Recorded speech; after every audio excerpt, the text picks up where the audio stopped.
We're going to enter the questioning session now. Answers will be restricted to 2 minutes, and we'll have a staggered questions. Mr. Anderson first, and then everybody can respond to the questions. And then Mr. Dean will get to respond first, the second question, and on down the line. The first question is general. What do you think, Mr. Anderson, is the biggest issue facing your community today, Burley, Idaho? I think the biggest issue at this point is going to be in the fiscal department. Burley is in a pretty good position as far as economic development.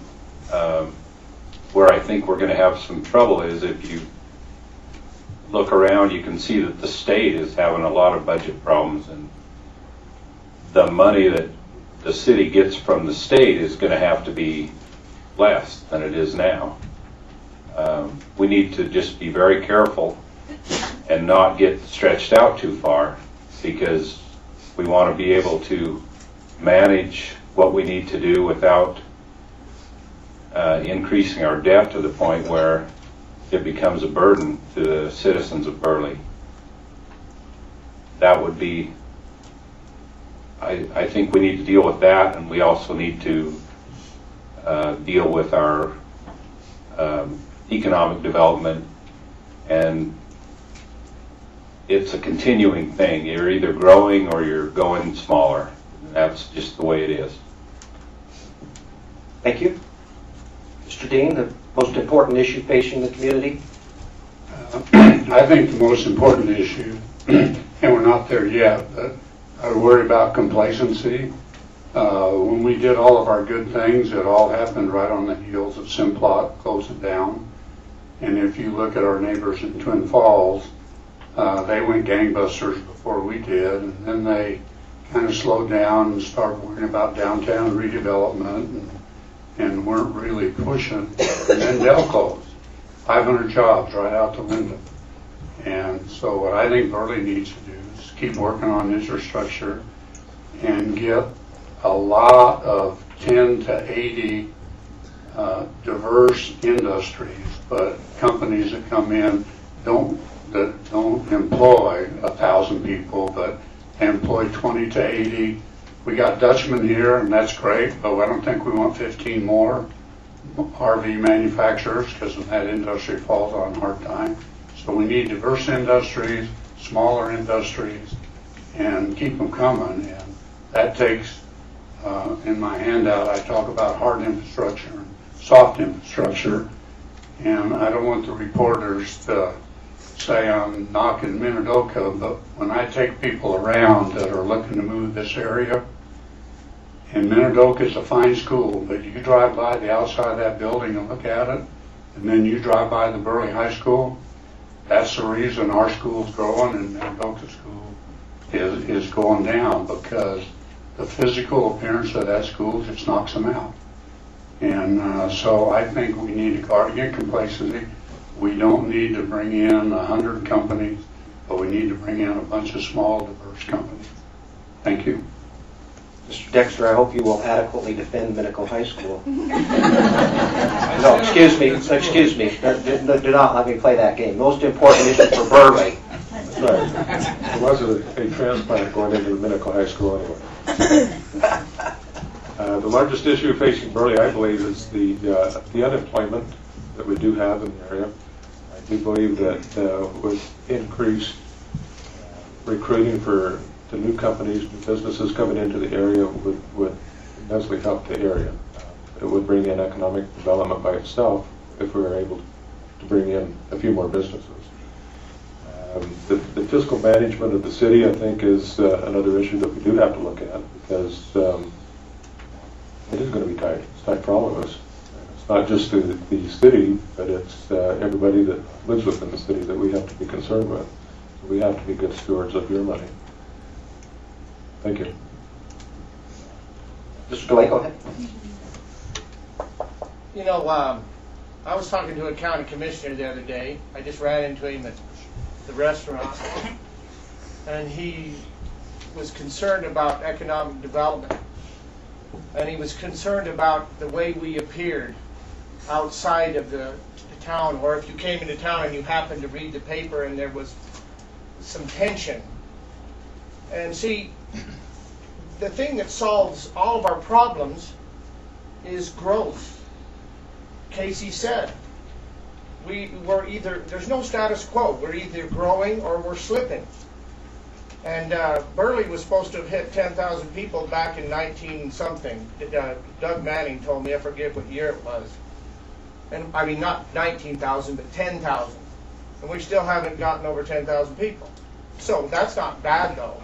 Burley's, the Mini-Cache area is the best kept secret in the state, seriously. So what we need to do is have controlled growth. That we need to have a spirit about us that we love our community, and we will attract the right things. I believe it. And so when there is tension, it creates an issue. So economic development is extremely important. But you see, if unemployment, so how do you solve that? It's growth. That's how you solve economic problems.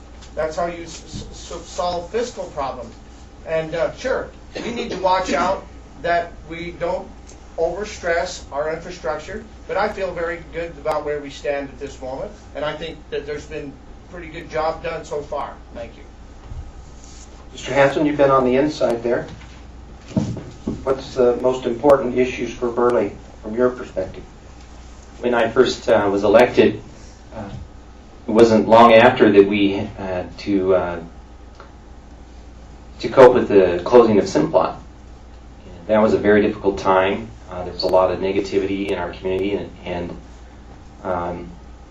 very few people had much optimism initially. I think there was some strong leadership that came forward and helped turn that around. But I think looking back at my time on the council, the last 5 years, last 6 years have been much more interesting and challenging and fun because we've had some growth. And we've had people who said, gee, let's move our industry, let's move our business to Burley, Idaho.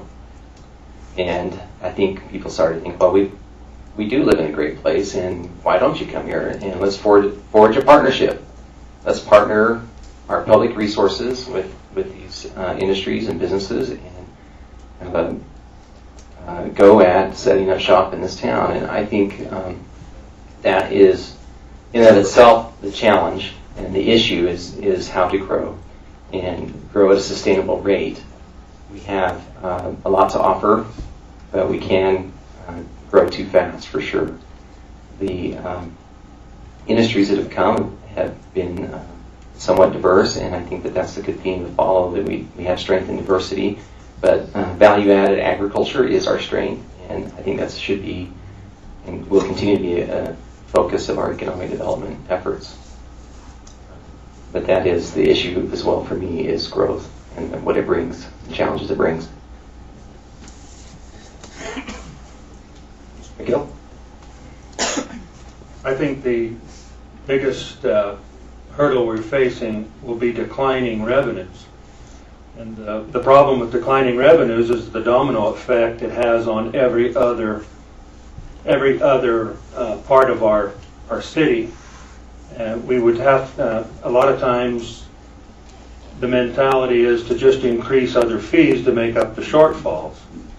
I'm not a person that favors this type of approach. As our revenues decline, we need to become more efficient with the use of our money, and that includes maybe doing without things that aren't as necessary as something else. And that is an issue. I don't think Burley has even begun to really see the decline. We just know that it's coming, and we're still faced with trying to increase budgets to maintain roads and curb and gutter. And this isn't in a growth situation. This is strictly a maintenance side of the equation. And so, in a nutshell, it is declining revenues will be one of our biggest challenges. Thank you.